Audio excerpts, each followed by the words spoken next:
नमस्ते friends, welcome to chess training. मैं निखिल जोशी अपनी एकेडमी में आपका स्वागत करता हूं। इस वीडियो में हम लोग नाइट फोर्क इस ट्रिक के कुछ और एग्जाम्पल्स देखेंगे। तो चलिए दोस्तों, हम लोग शुरुआत करते हैं। यहाँ पे दोस्तों ब्लैक टू प्ले है। ब्लैक यहाँ ये देखता है कि मेरा ये जो नाइट है वो पॉन को अटैक तो कर रहा है, लेकिन यहाँ वाइट किंग का उससे सपोर्ट भी है ना। तो यहाँ पे ब्लैक प्लेयर है वो खेलता है रुक टू A1। देखो रुक टू A1, इसका आइडिया क्या है? Attacking the king. तो जब किंग को अटैक आया तो इसने खेला किंग इंटू रुक। किंग इंटू रुक को ब्लैक प्लेयर ने यहाँ पे खेला हुआ है night into C2। So what is the idea? ये जो नाइट है इसे डबल अटैक करने मिल गया, है ना। तो जैसे ही राजा मूव किया, ब्लैक ने खेला है नाइट इंटू क्वीन। तो जैसे हमने देखा, ब्लैक ने अपने रुक के बदले वाइट की क्वीन को कैप्चर किया, यानी कि 5 पॉइंट्स के लिए 9 पॉइंट्स को कैप्चर किया। चलो दोस्तों, अब हम लोग और एक एग्जाम्पल देखते हैं। जैसे हम लोग यहाँ पे देख सकते हैं कि इस सिचुएशन में ये जो रुक है वो इस ब्लैक रुक को अटैक कर रहा है, और जो ब्लैक रुक है और क्वीन है, देखो ब्लैक के भी वाइट के ऊपर अटैक है। जैसे ये रुक वाइट रुक को अटैक कर रहा है, क्वीन भी इसे अटैक कर रही है, और यहाँ हमारा सिर्फ एक ही सपोर्ट है। तो यहाँ दोस्तों वाइट ने क्या सोचा? सबसे पहली चीज़, मेरा जो रुक है वो अंडर अटैक है, तो मैं उसे एक्सचेंज कर लेता हूँ।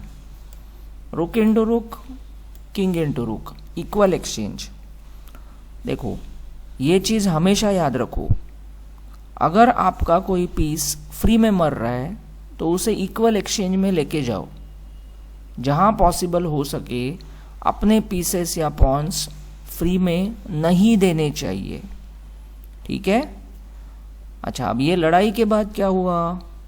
लड़ाई के बाद वाइट के नाइट को डबल अटैक मिला, राजा को चेक और क्वीन को अटैक। जैसे ही राजा भागा, वहाँ पे उसने क्वीन को कैप्चर कर दिया। चलो दोस्तों, अगला एग्जाम्पल वाइट टू प्ले है।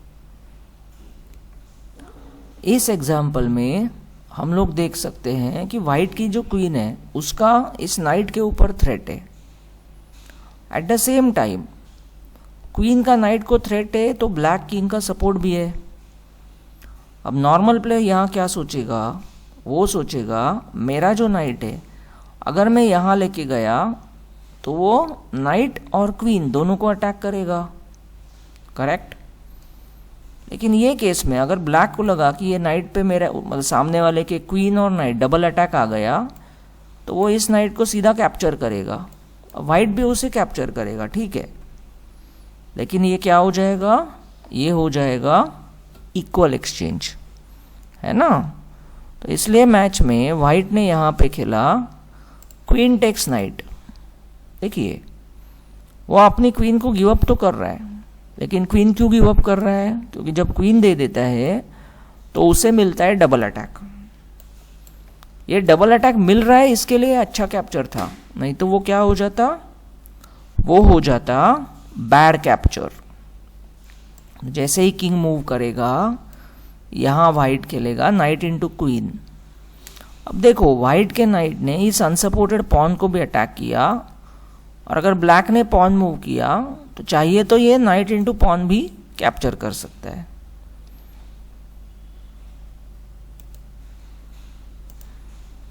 चलो दोस्तों, यहाँ पे है वाइट टू प्ले। अब यहाँ पे देखो हमारे क्वीन का ब्लैक नाइट के ऊपर अटैक है ना। तो यहाँ वाइट ये देखता है अगर मैंने क्वीन से नाइट खाया तो वो किंग से मेरी क्वीन को मार देगा, यानी कि 3 पॉइंट्स के लिए मेरे 9 पॉइंट जाएंगे। लेकिन फिर भी वो इस कैप्चर के लिए जाता है किंग इंटू क्वीन, अब ये लड़ाई के बाद वाइट को मिल जाता है नाइट फोर्क। देखो ये राजा को चेक आ गया, यहाँ पे क्वीन को अटैक आ गया, डबल अटैक, और जैसे ही किंग मूव कर गया वहां पे उसने खेला नाइट इनटू क्वीन। चलिए दोस्तों अगले एग्जाम्पल की तरफ जाते हैं। यहां पे दोस्तों वाइट टू प्ले है। अब जैसे आप देख सकते हैं कि इस एग्जाम्पल में कोई डायरेक्ट नाइट फोर्क अवेलेबल नहीं है ना। फॉर एग्जाम्पल अगर हम नाइट यहाँ लेके जाए तो क्या ठीक है, क्वीन को अटैक होगा लेकिन वो मूव कर जाएगी, है ना। तो यहाँ वाइट स्टार्ट करता है रुक टू B8। देखो दिखने में क्लियर कट बैड चेक है, क्यों? क्योंकि हम लोग का रुक कैप्चर हो जाएगा। लेकिन यहाँ पे एक कैच है दोस्तों कि यहाँ पे वो किंग ऊपर नहीं आ सकता क्योंकि घोड़े का अटैक है। तो जब वो किंग इनटू रुक खाता है यानी हमारे 5 पॉइंट खा लेता है, तो यहां हमें मिलता है knight to C6 which is a double attack. हमने किंग को भी अटैक किया, हमने क्वीन को भी अटैक किया। जैसे किंग मूव कर जाता है यहां ये खेलता है नाइट इनटू क्वीन। तो देखो हमने रुक यानी कि 5 पॉइंट्स देके उसकी क्वीन यानी कि 9 पॉइंट्स को कैप्चर किया। चलिए दोस्तों अगला एग्जाम्पल। इस एग्जाम्पल में वाइट टू प्ले है। जैसे हम देख सकते हैं यहाँ पे कोई डायरेक्ट नाइट फोर्क अवेलेबल नहीं है। यहाँ वाइट खेलता है रुक टू C5। सो देखो रुक टू C5 दिखने में क्या दिखेगा, ये राजा और क्वीन इनको अटैक तो कर रहा है लेकिन इसको कैप्चर की चांस अवेलेबल है ना। तो जब वो क्वीन इनटू रुक खाएगा तो यहां हम खेल सकते हैं knight to E4 which is a double attack. We attack the king, we attack the queen. तो जैसे वो मूव करेगा वैसे हम यहां खेल सकते हैं नाइट इनटू क्वीन। तो यानी कि हमने 5 पॉइंट्स रुक देके उसके 9 पॉइंट्स कैप्चर किए। चलिए फ्रेंड्स ये अगला एग्जाम्पल है। ये एग्जाम्पल में देखो दोस्तों वाइट टू प्ले है। जैसे आप देख सकते हैं कि ये जो ब्लैक का रुक है, एक तो उसे किंग का सपोर्ट भी है और उसने इस 3rd रैंक के ऊपर अटैक करके रखा है।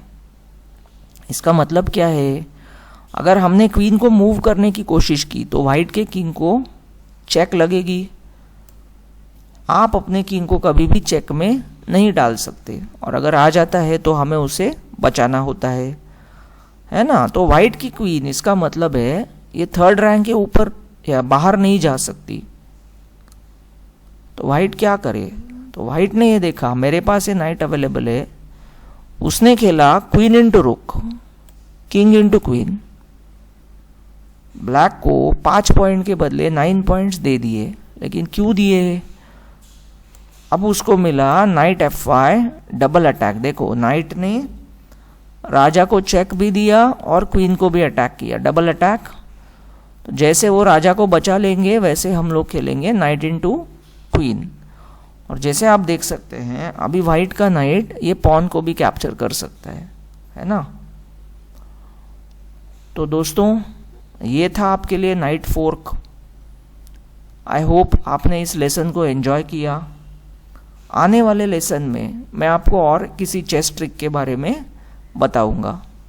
तब तक के लिए thank you so much. Enjoy your day.